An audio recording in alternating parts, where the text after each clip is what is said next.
আমি শুধু চেয়েছি তোকে। পাখি পাখি। নিচ থেকে সুনন্দা দেবী মেয়েকে ডেকে চলেছেন। কি হয়েছে, ডাকছো কেন? পাখি দুতলা থেকে নামতে নামতে বলে উঠল, কি মেয়ে রে তুই? আজ শিবু আসছে বাড়িতে, জানিস না? হ্যাঁ জানি। তো আমি কি করব? যা ওর রুমটা গুছিয়ে রাখ গিয়ে, কাউকে তো ওর রুম গুছাতে দিস না। আর আজ কি হলো তোর? ওই বাদুড়ের রুম না গোছালেও চলবে। আমি গেলাম আমার রুমে, কিছু পড়া বাকি কমপ্লিট করতে হবে আমাকে। পাখি এই বলে চলে গেল। নিশ্চয়ই দুটোতে আবার ঝগড়া করেছে। উফ, এদের নিয়ে আর পারি না বাপু। সুনন্দা দেবী মনে মনে ভাবতে ভাবতে কিচেনে চলে গেলেন। আসুক বাড়িতে, আমার কি কথা বলে আমার সাথে? সময় তো আমার জন্য নেই ওর কাছে, অথচ অন্যদের জন্য ওর অফুরন্ত সময়। যা পারে করুক, আমি আসলেও কথা বলবো না। রাগে গজ গজ করতে করতে বইটা ধরাম করে বন্ধ করে রেখে দিল পাখি। শিবু ওর খুব কাছের মানুষ। শিবুর বাবা সন্দীপ দত্ত আর পাখির বাবা সুভাষ সরকার খুব ভালো বন্ধু। সেই ছোট থেকেই শিবুর সাথে পাখির বন্ধুত্ব। মাস্টার্স পড়ার জন্য শিবু বাইরে চলে যায়, আর তখন থেকেই দুজনের দেখা সাক্ষাৎ বন্ধ হয়। নয়তো আগে তো দুজনেই একসাথে বেশি থাকত। কলেজে এমন কেউ ছিল না যে ওদের চিনত না। ওদের বন্ধুত্ব সবার চোখে লাগার মতো ছিল। দুজনেই খুব ঝগড়া করবে, অথচ অন্য কেউ কিছু বললেই দুজনেই একে অপরের পাশে এসে দাঁড়াবে। হেই মামুনি, কেমন আছো? শিবু পাখিদের বাড়ি এসেই আগে সুনন্দা দেবীকে জড়িয়ে ধরল। ভালো আছি বাপ আমার, তুই কেমন আছিস? একদম ঠিকমতো খাওয়া দাওয়া করিস না, কত রোগা হয়ে গেছিস তুই। এবার তো এসে গেছি, যত ইচ্ছা হয় খাওয়াও আমায়। শিবু বলতে বলতে চারপাশে চোখ বুলিয়ে নিল।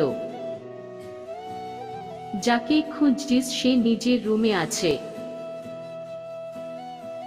আর মিতা কোথায়? মা ওই তো এসে গেছে। শিবু বলেই সিঁড়ি দিয়ে দুতলায় চলে গেল। এদিকে মিতা দেবী আর সুনন্দা দেবী দুজনের অনেক দিন পর দেখা হলো।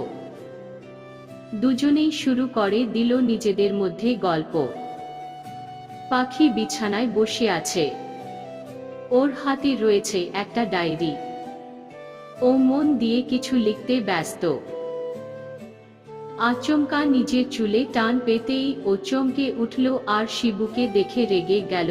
এই শয়তান ছেলে এসেই চুল টানা শুরু করে দিয়েছিস। তো কি করব বল? এটা না করলে তুই রাগবি না, আর না রাগলে ঝগড়াও করবি না।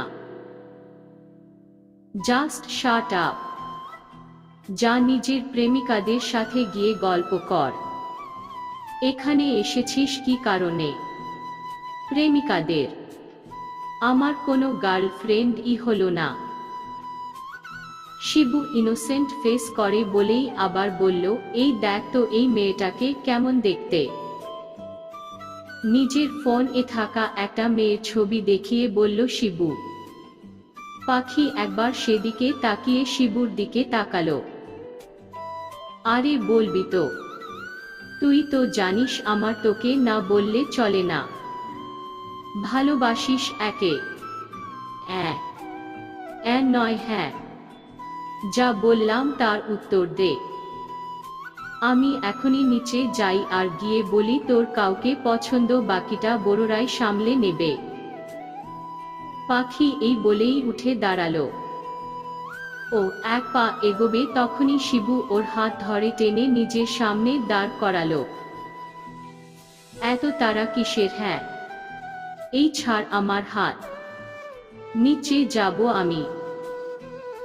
তোর এখন আমাকে আর দরকার নেই, সময় ফুরিয়েছে আমার। বলেই হাত ছাড়িয়ে চলে গেল পাখি।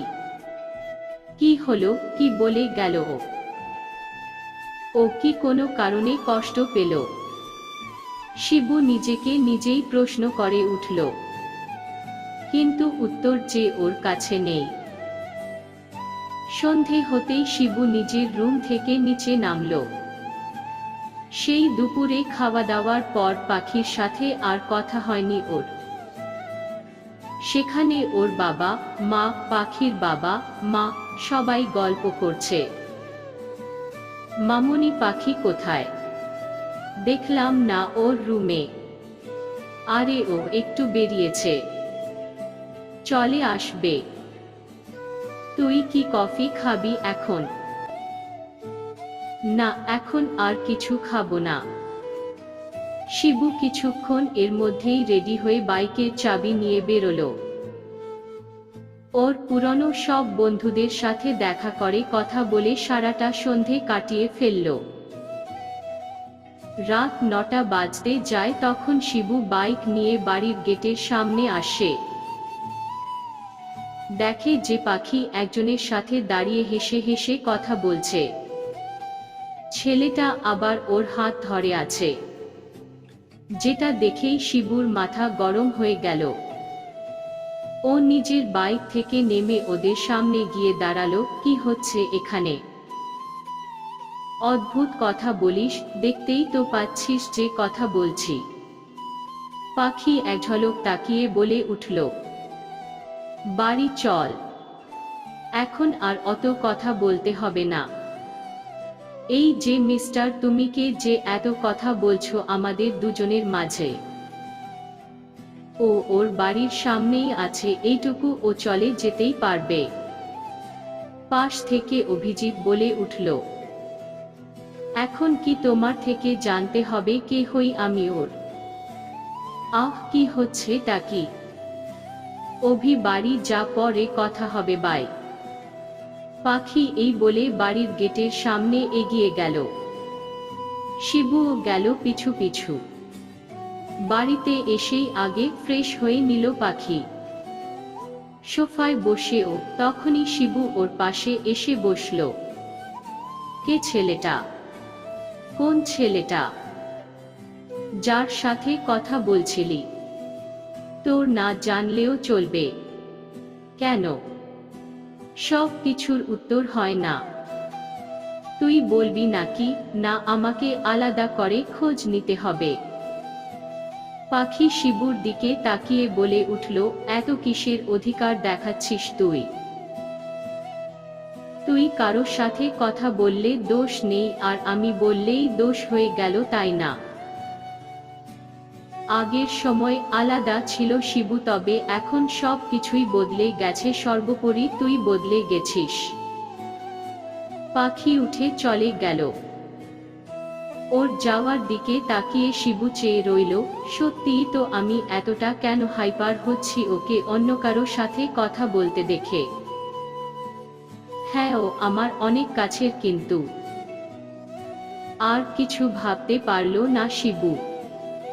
ও উঠে ওর মায়ের কাছে গেল। গিয়ে মিতা দেবী তখন রুমেই ছিলেন। কি রে, কি ব্যাপার? শিবু কিছু না বলেই ওর মায়ের কোলে মাথা রাখল, বলে উঠল, মা, একটা কথা জিজ্ঞাসা করব। হুম, বল। আচ্ছা ধরো, কেউ আমার খুব কাছের বন্ধু, আমি তাকে শুধু বন্ধুই ভাবি, কিন্তু ও অন্য কারো সাথে কথা বললে আমি জেলাস ফিল করি, তাহলে? মানে আমি বোঝাতে চাইছি যে কেন এমন হবে। হুম, তো বুঝে নে, তুই তাকে ভালোবেসে ফেলেছিস, তাই তোর জেলাস ফিল হচ্ছে। তুই তাকে অন্য কারো সাথে দেখতে পছন্দ করছিস না। তাকে সে? শিবু ওর মায়ের কথা শুনে মুচকি হেসে বলল, সময় হলে জানিয়ে দেব। আপাতত আমি আমার প্রশ্নের উত্তর পেয়ে গেছি। এদিকে পাখি মনমরা হয়ে বসে আছে। হঠাৎ করেই ওর সামনে কেউ কিটক্যাট তুলে ধরল। এটা পাখির খুব পছন্দের। ও একবার সেটা দেখেই মুখে হাসি ফুটে উঠল, কিন্তু যেই দেখল শিবু নিয়ে এসেছে অমনি মুখ গোমরা করে নিল। এত রাগ আমার ওপর? রাগ কেন করতে যাব আমি? তাহলে এমন মনমরা কেন? সরি, তখনের জন্য আমি তোকে ওইভাবে বলতে চাইনি কথাগুলো। পাখি চুপ করে আছে দেখে শিবু নিজেই কিটক্যাট এর প্যাকেট ছিঁড়ে ওর মুখে ঢুকিয়ে দিল আর ওর গলা জড়িয়ে বলল, তোকে এইভাবে দেখতে মোটেই ভালো লাগছে না। কোথায় সেই পাখি যে আমার সাথে ঝগড়া করে? আমি তো তাকে অনেক মিস করছি। পাখি আর থাকতে না পেরে কেঁদে ফেলল। আরে পাগলি, কাঁদছিস কেন? শিবু ওকে জড়িয়ে ধরে ওর মাথায় হাত বুলিয়ে দিল। তারপর ওকে আর ও শক্ত করে জড়িয়ে ধরে ওর কানের কাছে মুখ নিয়ে এসে বলল, ভালোবাসি তোকে অনেক বেশি, যার কোনো সীমানা নেই। পাখি বড় বড় চোখ করে তাকিয়ে রইল শিবুর দিকে। শিবু ওর মুখের দিকে তাকিয়ে মুচকি হেসে বলল, ভালো তো অনেক আগেই বেসেছি, শুধু বুঝতেই অনেক সময় লেগে গেল আমার। আর এদিকে তুই সব জেনেও যে আমাকে কিছুই বলিসনি। আমি কি বলতাম? এটাই যে আমায় ভালোবাসিস। আমি কেন আগে বলবো? বলতে তো তোকে হতো। এটা কোথায় লেখা আছে যে ছেলেরাই আগে বলবে? অত আমি জানি না, এইটুকুই জানি যে আমি তোকে খুব ভালোবাসি শিবু। বলেই শিবুকে জড়িয়ে ধরল পাখি। শিবু মুচকি হেসে ফিসফিস করে বলল, সেই ছোট থেকে এখনো পর্যন্ত আমি শুধু চেয়েছি তোকে। বলেই কানের লতিতে ছোট্ট করে কামড় বসিয়ে দিল। আহ, শয়তান একটা, অনেকটা বেশি। রেডি থাক জ্বালাতন সহ্য করার জন্য। পাখিকে কাছে টেনে ওর কপালে ঠোঁট ছুঁয়ে দিল শিবু। পাখিও চোখ বুজে অনুভব করতে থাকলো ওর সব থেকে কাছের মানুষের ভালোবাসার পরশ। সমাপ্ত।